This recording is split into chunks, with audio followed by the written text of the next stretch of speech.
Jaya Kunja Bihari Jaya Radha Madhava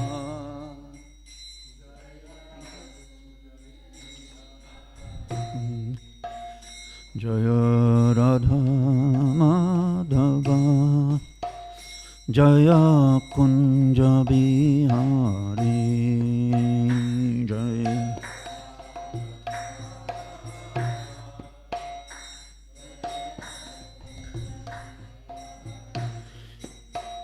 Jaya Gopijana Vallabha Jaya Girivaradhari Jaya Girivaradhari Jaya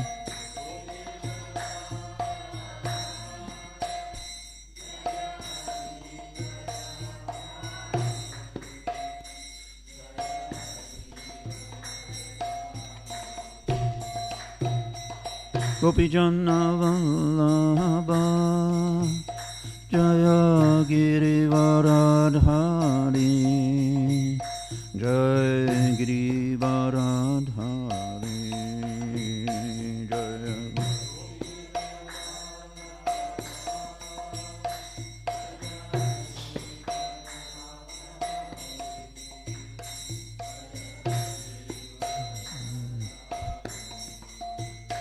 Jaya Jasodanandana Jaya Braja Janaranjana Jaya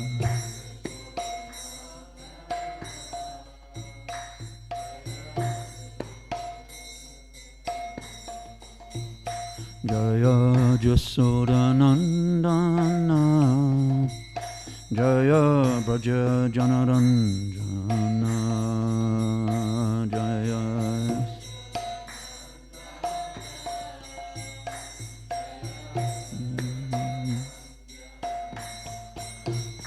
Jaya Jamuna Tiravanachari Jaya Kunja Bihari Jaya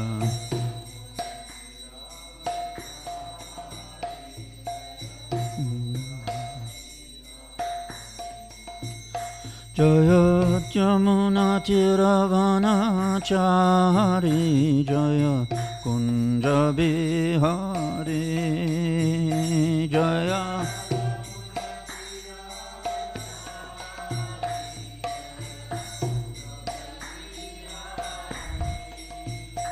Jaya Radha Madhava Jaya Kunja Bihari Jaya Radha Madhava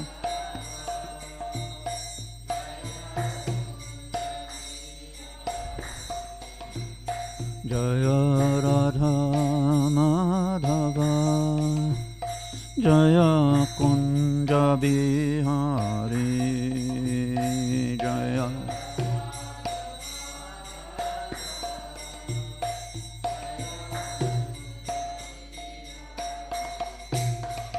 Jaya Gopijana Vallabha Jaya Girivaradhari Jaya Girivaradhari Jaya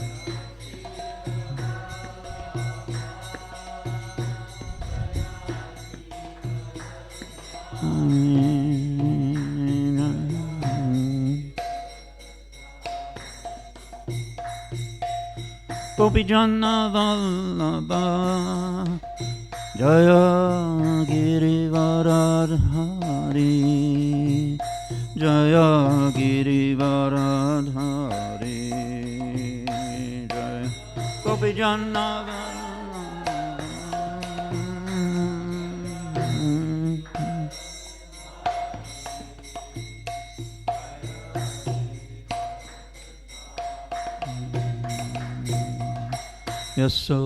Yasodanandana Jai Braja Janaranjana Jaya Yasodanandana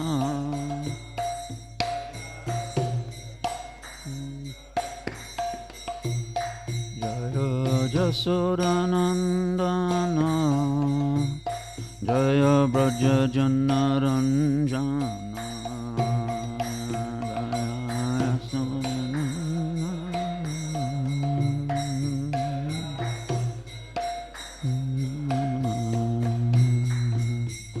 Yamuna Tiravana Chari Jaya Kunda Bihari Jaya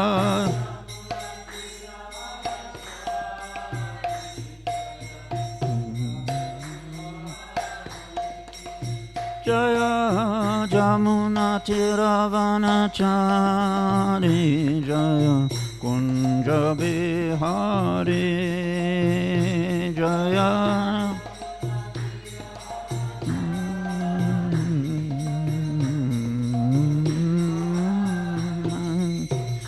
Hare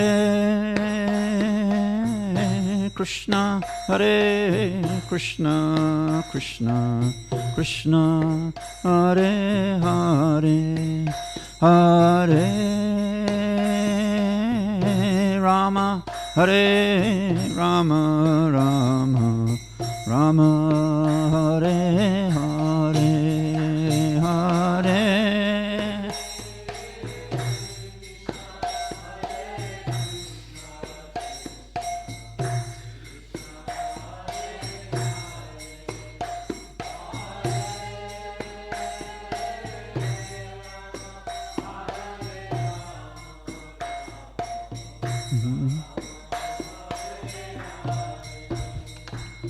Hare Krishna Krishna Krishna Hare Hare Hare Rama Hare Rama Rama Rama Hare Hare Hare Krishna Krishna Krishna Krishna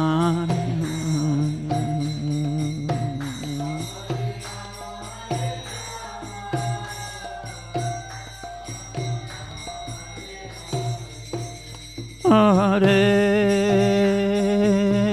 Krishna Hare Krishna Krishna Krishna Hare Hare Hare Rama Hare Rama Rama Rama Hare Hare Hare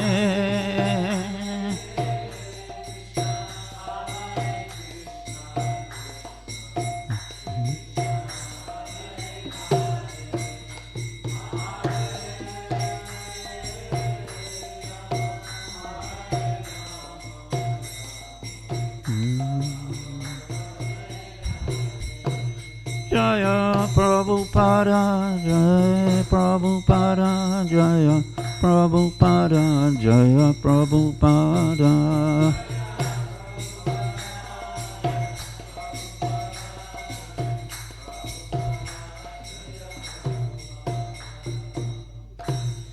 Jaya Om Vishnupad Paramahamsa Parivrajakacharya Hasto Tarasarasya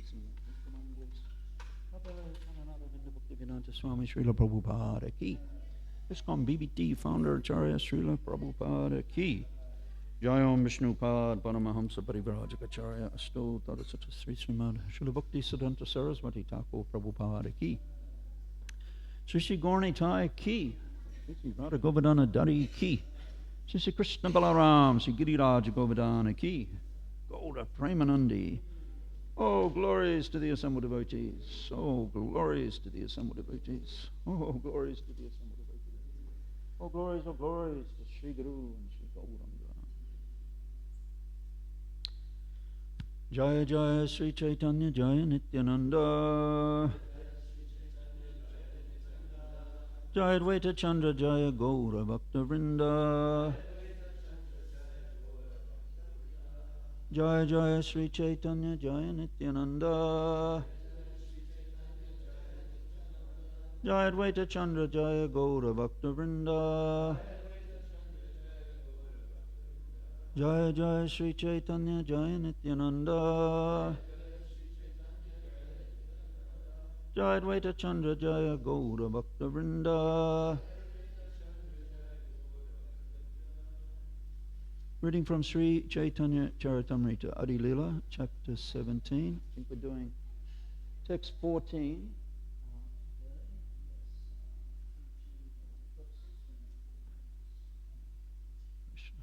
Oh, yes. Which one's up on the board? Which text? 13 to 16, is that right? Correct. Thank you. Pratame sad bhuja tanre dekha ila ishvara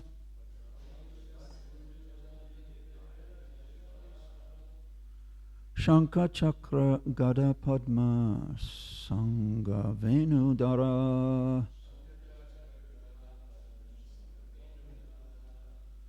Pratame sadbhuja tanre deka ila ishvara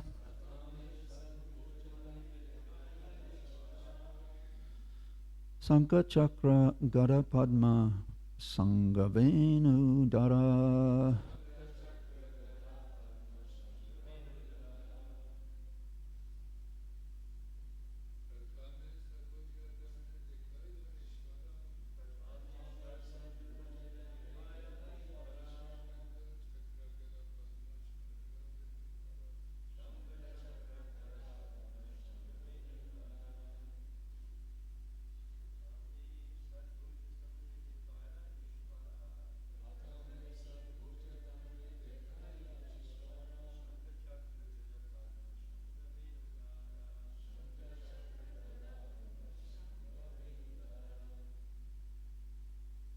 Vaishnavis?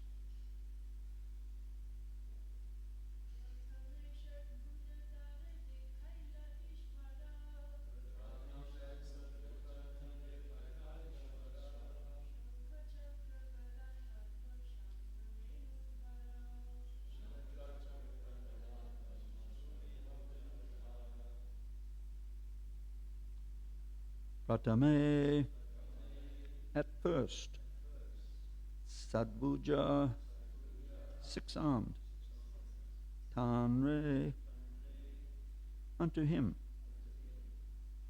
Deka Ila, showed, Ishvara, the Lord, Shankha, conch shell, Chakra, disc, Gada, club, Padma, lotus flower, Sangha, bow, Venu, flute, Dara, carrying. Translation and purports by Srila Prabhupada. One day, Lord Chaitanya Mahaprabhu exhibited to Lord Nityananda Prabhu a six-armed form bearing a conch shell, disc, club, lotus flower, bow, and flute. There's no purport, everyone, so we'll proceed to text 14, translation. Thereafter the Lord showed him his four-armed form, standing in a three-curved posture. With two hands he played upon a flute, and in the other two he carried a conch shell and disc. Text 15, thank you. Finally, the Lord showed Nityananda Prabhu his two-armed form of Krishna, the son of Maharaj Nanda, simply playing on his flute, his bluish body dressed in yellow garments. Purport, Chaitanya Mangala vividly elaborates upon this description. Text 16, translation. Nityananda Prabhu then arranged to offer Vyasa Puja, or worship of the spiritual master, to Lord Sri Gaurasundar. But Lord Chaitanya carried the plough-like weapon called Mushala, in the ecstasy of being Nityananda Prabhu. Purport. By the order of Sri Chaitanya Mahaprabhu, Nityananda Prabhu arranged for Vyasa Puja of the Lord on the night of the full moon. He arranged for the Vyasa Puja or Guru Puja through the agency of Vyasadeva. Since Vyasadeva is the original Guru, spiritual master of all who follow the Vedic principles, worship of the spiritual master is called Vyasa Puja. Nityananda Prabhu arranged for the Vyasa Puja and Sankirtan was going on. But when he tried to put a garland on the shoulder of Sri Chaitanya Mahaprabhu, he saw himself in Lord Chaitanya. There is no difference between the spiritual position of Lord Chaitanya Mahaprabhu and Nityananda Prabhu, or Krishna and Balaram. All of them are but different manifestations of the Supreme Personality of Godhead. During the special ceremony, all the devotees of Lord Chaitanya Mahaprabhu could understand that there is no difference between Lord Chaitanya and Nityananda Prabhu. Amagyana timirandasya gnanjana shalakaya chakshu unmanitam jena Sri Guruve Namaha. Vande Sri Krishna Chaitanya Nityananda Sahodito Gaudadaya Pushpapanto Chitro Sandhu Tamonudo. I offer my respectful obeisances unto Lord Sri Chaitanya Mahaprabhu and Lord Nityananda Prabhu. They are just like the sun and the moon. They have arisen simultaneously on the horizon of Gaudadesh to dissipate the darkness of ignorance and thus wonderfully bestow benediction upon all. So,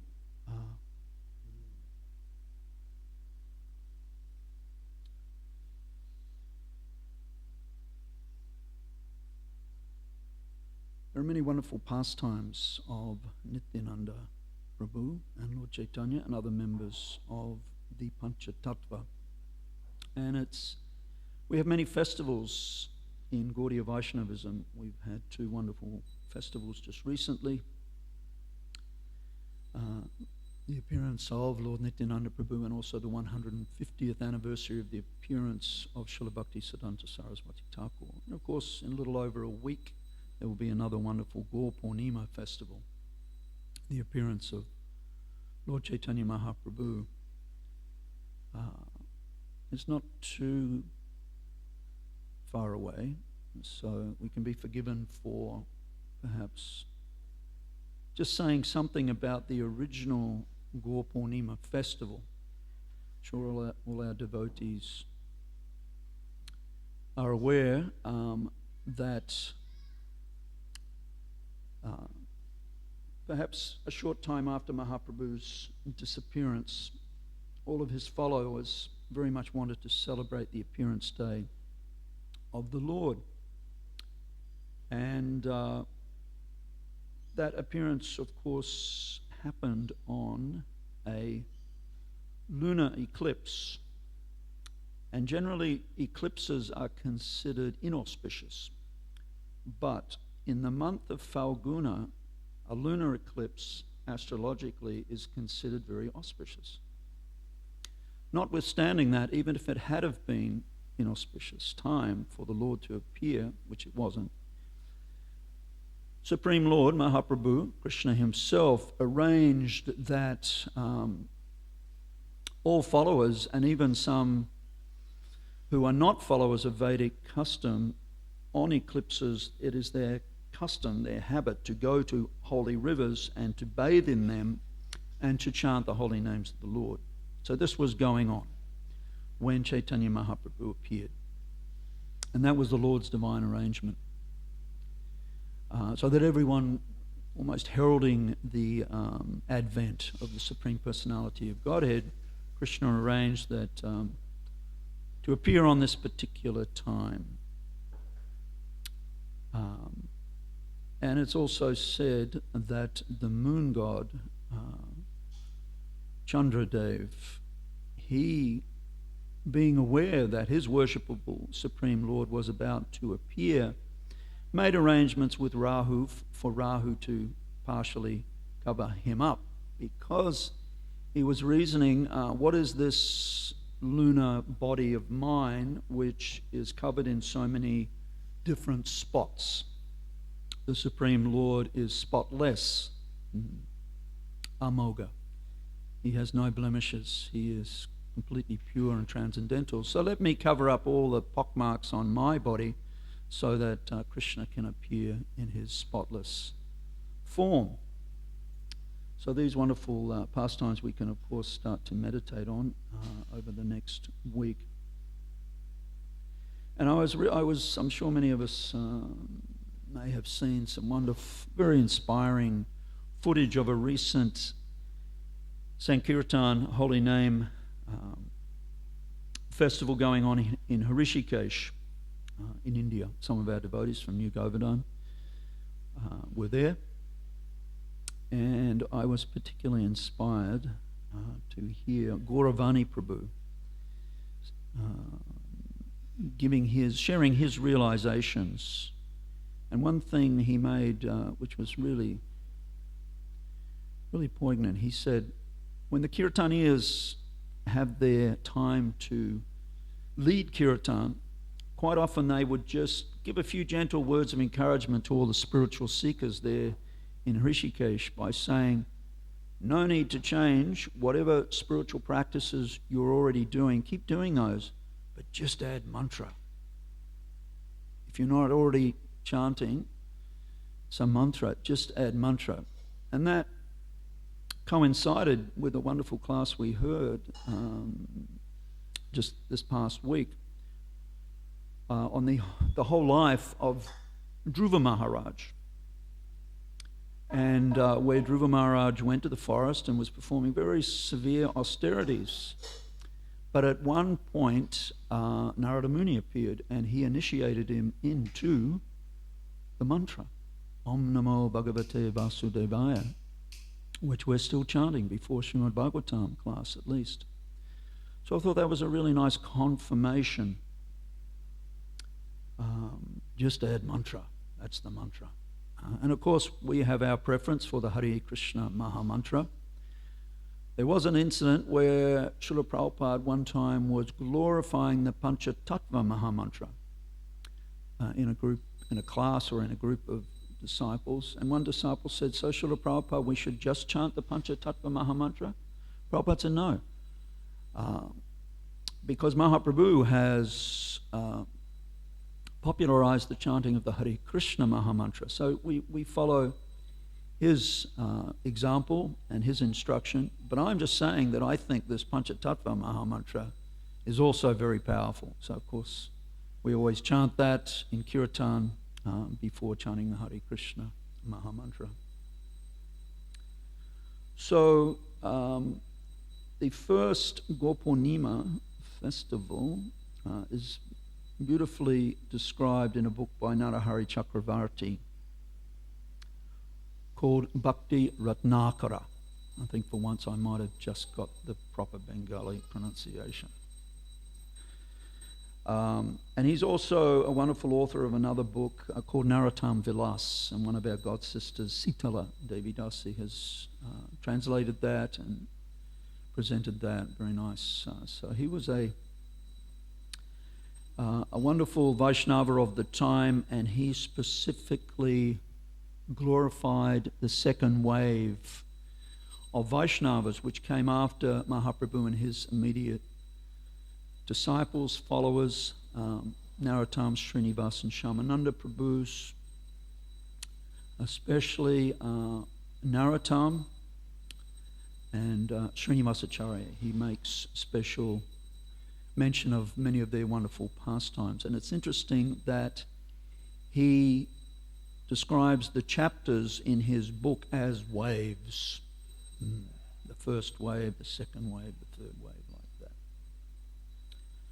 So it's a very beautiful description of how all of the devotees came together, and that festival was celebrated in the ancestral home of Narottam Das Thakur. Anyone can remember the name of that famous Kethari? Thank you very much. Yes, Kethari Gram. Not Kitchery. We're going to have Kitchery at 8:30. But Kethari Gram. So, all gorgeous arrangements were made, and Janava Mata, the consort of Lord Nityananda Prabhu, she was elected unanimously by one and all as the chief guest of honor. She became the leader of all of Mahaprabhu's followers, especially after the Lord and Nityananda Prabhu also disappeared. And her sister, Vasudha, she also had passed away by that time. And she was raising her two step-children, Virabhadra, who actually became an initiated disciple of Janavamata, and their daughter, Ganga. So these were the two children of Nityananda Prabhu and Vasudha, raised by Janavamata for some time. So, and there's a really enchanting story also going back to when Lord Chaitanya instructed Nityananda Prabhu to go to Bengal and to preach very vigorously. It's said that Nityananda Prabhu never preached until he got the order from Chaitanya Mahaprabhu to preach. And that started in Navadvip, where he and Haridas Thakur were the original Sankirtan party, going door to door. And Nityananda Prabhu, of course, was there for the early time of Mahaprabhu's pastimes in Puri. But that at a certain point, Lord Chaitanya instructed him, now you go back to Bengal and you preach to all our countrymen and women and deliver that important part. Just as we are often referred to as Gaudiya Vaishnavas. Gaudiya just means, not just, but means the land of Gaudadesh, Bengal. And even in ancient times, before the partitioning of India, there was East Bengal and West Bengal. So some Gaudiyas like to refer to themselves as we're just Gaudiya Vaishnavas, but others like to be referred to as we're members of the Brahma Madhva Gaudiya Sampradaya. Both are correct. But Nityananda Prabhu, he protested. He said, I cannot leave you, my Lord. I just want to stay with you here in Puri and do Sankirtan. But Lord Chaitanya insisted. He said, not only should you go back to Bengal, but you should also give up your status as an Avaduta and get married. And this was all a little bit too much for Lord Nityananda Prabhu at the time, and he protested vehemently. But Lord Chaitanya gave him a benediction. He said, I will come as your son, Virabhadra. So Virabhadra Prabhu is accepted as an incarnation of Lord Chaitanya, and also Siradokshayi Vishnu. He's in the category of Vishnu Tattva. So that was Chaitanya Mahaprabhu's consolation, and on those, and of course Nityananda Prabhu reluctantly, and also Mahaprabhu gave him Dwadasa, is that 12? Gopals, yeah. 12 of his assistants, very original cowherd boys from Goloka Vrindavan, who were there. He gave Mahaprabhu, instructed them also, you go with Lord Nitai and you assist him in preaching and delivering all the good people of Bengal. So that happened also. So that, and of course, those personalities were instrumental. And there are many wonderful, there were still some exalted devotees who lived a long time and had been and seen the wondrous pastimes of Lord Chaitanya and Nityananda Prabhu and other members of the Panchatattva. And so they were there at the first Keturi Gaur-Purnima festival and many of the second generation. And during that festival, many wonderful things, pastimes occurred to those who had the spiritual vision. Actually, Mahaprabhu and Nityananda Prabhu appeared and other members of the Panchatattva and danced ecstatically in Kirtan. Similarly, the devotees Janavamata and Srinivasacharya specifically installed 6 pairs of Radha Krishna deities and a deity of Mahaprabhu. And those deities went and resided in different sacred towns and villages throughout that part of Bengal. Janavamata was a very expert cook and also a very expert organizer. Very vastly learned and realized she's the Shakti, the energy of Lord Nityananda Prabhu. So she cooked for the deity. She also cooked for all the devotees. And very nice arrangements had been made by the king of that particular part of Bengal. No expense had been spared to build, construct cottages for all the visiting devotees. Wonderful personal invitations had been sent out to all the invitees by special messengers. So no expense. All the devotees were daily being worshipped. Flower garlands were being made for everyone. Sandalwood pulp was being ground. It was just a out of this world festival, the first Gaur Purnima. So, and of course it is wonderful that Nityananda Prabhu appears, and then just a few weeks later we have Lord Chaitanya's wonderful appearance, as it is. We have Lord Balaram's appearance, and then a little while later, Sri Krishna's Janmastami Utsav, Maha Utsav. When Prabhupada installed the deities at his wonderful Raman Reddy, Krishna Balaram Mandir, principal deities, of course, we all know. Krishna Balaram on the central altar, Gauranitai, and Radhe Shyam Sundar Lalita Vishaka. And the day after the gorgeous installation festivities were concluded, Prabhupada went on his usual morning walk with a group of devotees, and Prabhupada said, "Now everything is all right. Balaram is here." And he also asked the devotees, who is more powerful, Krishna or Balaram? Anybody know?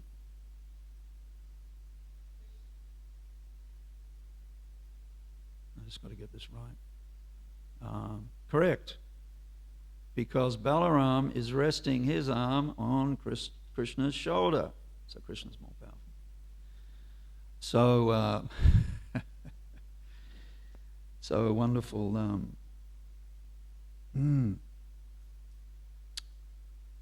So, and it's said that on the day Chaitanya Mahaprabhu appeared, Lord Nityananda Prabhu was in his village as a young boy, Ekachakra, some distance away, but he is approximately a dozen years or so older than Mahaprabhu. And on the day Lord Chaitanya appeared in Navadvip, Lord Nityananda roared. And it said that roar penetrated the whole universe. Because he understood his eternal younger brother, Krishna, had appeared. So,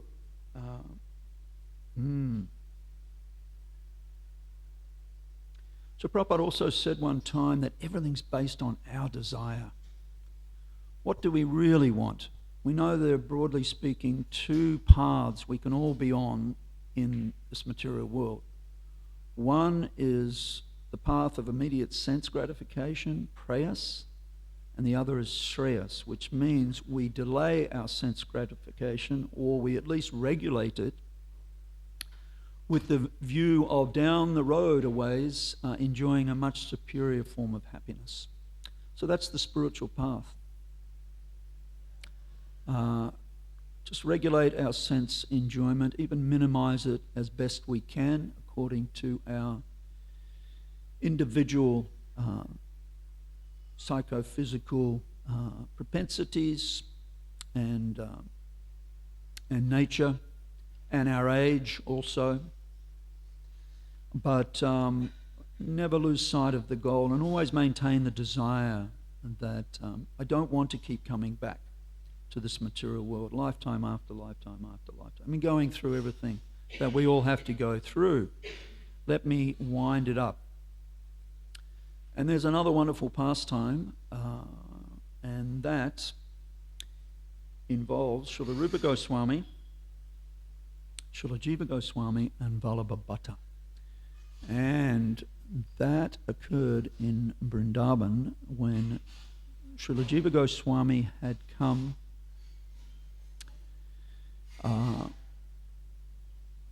and had surrendered to, first of all, he approached his older brother Sanatan Goswami for initiation.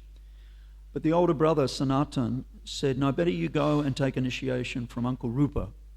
So he did that. He became the sold-out servant of his uncle Rupa Goswami. And Rupa Goswami engaged him in all different types of services. He was a great scholar, Jiva, even from his childhood. He'd been very well educated, and it was Nityananda Prabhu who advised him when they did the Navadvip Mandal Parikrama together that before going to Mathura and Braj, Jiva, you should first go to Varanasi and study all the great systems of philosophy we have here in India. Madhusudan Vachaspati, he was a disciple of Sarvabhauma Bhattacharya, and he was a Vaishnava Pandit, and he instructed Jiva for some time. So when Jiva finally arrived in Braja and took up service to Rupa Goswami, he was already vastly learned. But he was a young man, maybe 20 years old, they think, something like that. So on one occasion, Vallabhabhata was visiting Rupa Goswami, and they were both great devotees and scholars and writers. And Vallabhabhata had also accepted the acharyaship of which was vacant at the time in the Rudra Sampradaya, or that Vaishnava Sampradaya which is coming down from Lord Shiva. So he was a very exalted personality. He took the trouble of meeting first Mahaprabhu in North India, but he also walked all the way from Vrindavan, which was his residence, to Puri on one occasion, just to see Chaitanya Mahaprabhu. So he's a very exalted personality. And Rupa Goswami was asking him, he was in the process of writing his Bhakti Rasamrita Sindhu at the time, Nectar of Devotion. And he asked Vallabhabhata to just check one passage that he'd written where he'd described the desire for mukti, or liberation, as a witch that haunts the living entity. So Vallabhabhata was a little taken aback. He thought that reference was a little strong, mukti being referred to as a witch. And he said that to Rupa Goswami. No, I don't think this is appropriate. So Rupa Goswami took that on board and he made an adjustment. At some point, Vallabhabhata said, I want to go to the Jamuna River now and take my noontime bath, but I'll come back. So Jiva Goswami followed him, and after he'd taken his bath, as they were walking back, Jiva Goswami said to Vallabha, you know, the way my uncle has referenced that and written that is actually perfectly correct, because he's only mentioning the desire. To have the desire for mukti is like a witch. And Vallabhabhata accepted that, and he came back and he said, because Jiva had been there in the original conversation, it's described, it was very hot. It was summer in Vrindavan, and he was fanning the two great souls with a peacock fan to keep them cool while they were having discussion, not saying anything. There's Mayada Vyatikrama is a famous word in Sanskrit. Prabhupada actually mentions it in the great conversation in the Bhagavatam, which we've just been reading about in the last chapter. between Maitreya Muni, Vidura, and also Uddhava. And Prabhupada writes there that any of those three personalities were so spiritually advanced and such great devotees of Krishna that any of them could have acted as spiritual master for the others, and vice versa. But there was etiquette. Madhyada, one meaning, and there are many, is etiquette, rules and regulations. So in Vedic culture we know there is etiquette, and generally a junior person doesn't speak ahead of a senior person. They may ask questions, but so this was an example, and this was the example that Rupa Goswami instructed Jiva that this was impertinent, and Prabhupada uses that word impertinent in that part of the Bhagavatam, that impertinence on the part of the spiritual aspirant is very risky in spiritual life. So Rupa actually chastised Jiva, his one and only disciple, and he said, actually, you're very proud, and this pride doesn't belong here in Vrindavan. You should actually leave Vrindavan. You should go out. And Jiva did. He left, and he went upstream on the river Jamuna. There was one abandoned crocodile hole on the riverbank, and he made that his residence for some time, and he fasted quite severely. And then one day, Sanatana Goswami just happened to be touring in that particular part of Sri Brajadam, and some of the local people said there is one sadhu. He looks very emaciated. He's performing very severe tapasya. And immediately Sanatana Goswami understood that was his nephew Jiva. And he went there, he found him, he brought him back to Rupa Goswami, and as older brothers can do, he mildly rebuked his younger brother Rupa and said, what is one of Mahaprabhu's foremost teachings? And that is Jiva Doya. We have our Jiva Doya Prabhu here. Which means compassion, mercy towards the jivas. So you please take our nephew back. And Rupa Goswami immediately did, and he nursed him back to full health. He cooked for him. He made sure he got everything he needed. So it's a very instructive story on many different levels. Of course, the submissive position of a disciple, and how the guru also has to sometimes chastise or instruct, just as parents have to instruct their children, what the difference between right and wrong, good and bad. So spiritual relationships are there between spiritual masters, spiritual fathers and mothers, and their disciples. So we might just stop there, everyone, and just see if anyone has a question. Is there a microphone this morning? Bhakta Mike, is he about?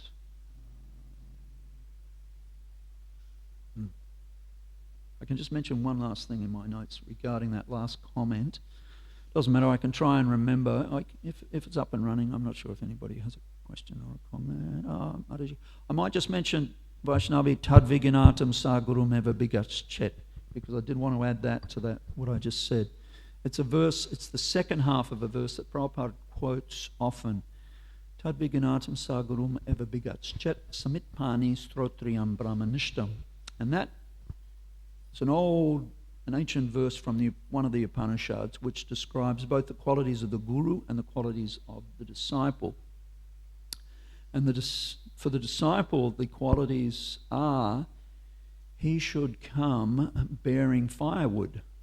Samitpani means he comes with firewood. Why firewood?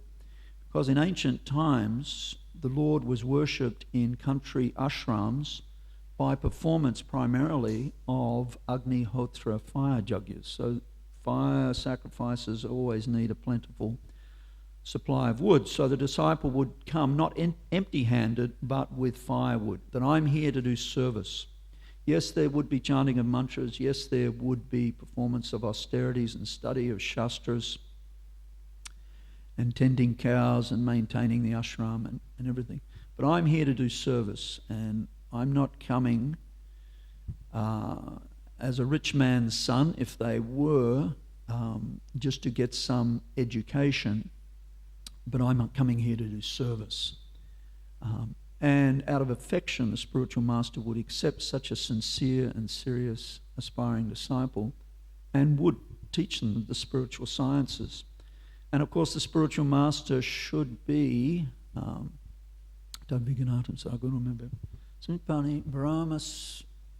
he should be well realized in God realization. And he should be a very learned scholar. He should be vastly realized, and he should be very shastrically knowledgeable. Vaishnavi. Thank you for the class, Prabhu. And this principle of Maryada Pyatikrama, in this day and age, we see also we have preaching and we have many people. It's not like in the old days where most of the congregation devotees were at the temple. Now it's more congregation-based. So this actual training in etiquette may not be so much there. And we also see in Bhagavad Gita that Krishna didn't instruct Arjuna until Arjuna surrendered and asked Krishna for instruction.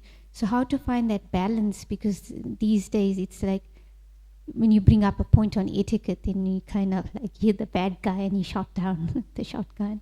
Sorry, So what was the last? How do you balance this principle of just letting it be, because obviously you want to kind of encourage, but at the same time you see that it is a little bit of a not proper etiquette. So, and then the person hasn't surrendered, but then also you feel it's a duty to do it, but sometimes you just let it go, but it's not helping the person. So.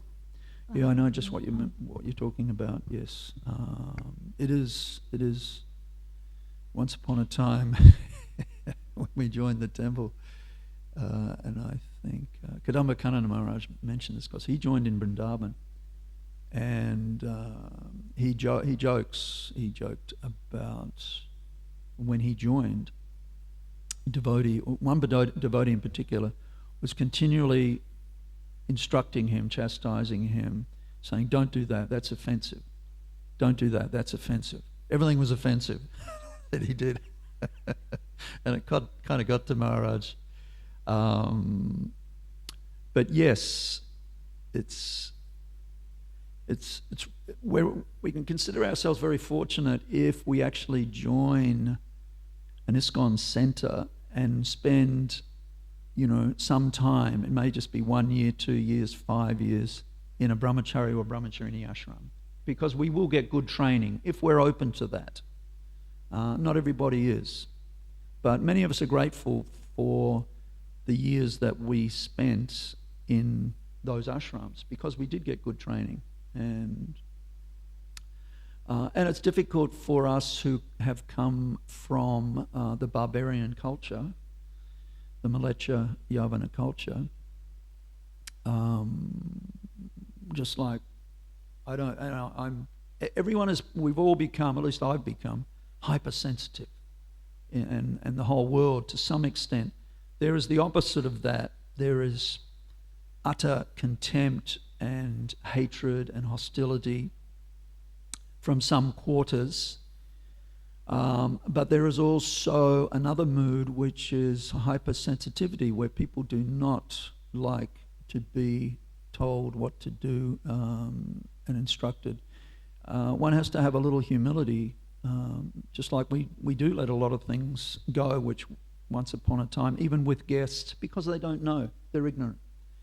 But, and I think Ram Prasad, you made that nice point in your offering on Bhaktisiddhanta Saraswati Thakur's 150th anniversary of Prabhupada sitting on the couch. Those of you who weren't, that was Prabhupada's word for couch, his pronunciation. The first time he met Srila Bhaktisiddhanta Saraswati, Prabhupada sat right next to him on the couch. But then Prabhupada quickly realized that and Prabhupada wasn't an initiated disciple at that point. They were just meeting for the first time. But Prabhupada realized all the disciples were actually sitting one step lower, sitting on the floor. And so Prabhupada said, I never again sat on, but he may have been invited to sit beside Bhaktisiddhanta Saraswati. And of course this is, so these different fine points of etiquette are there. And yes, we should do our best according to time, place and circumstance. Try to instruct. That's actually compassion, but there's ways to give instruction with love so the person doesn't take offense and doesn't get upset and takes it on board. That yes, this is the proper etiquette. Yes. Hope that's helpful. Thank you. Anything else? Anyone? Ram Prasad, did you want the microphone? It can come. Got a big voice? Oh, it's coming anyway. It's flying by mystic power in the hands of Vaishnavi.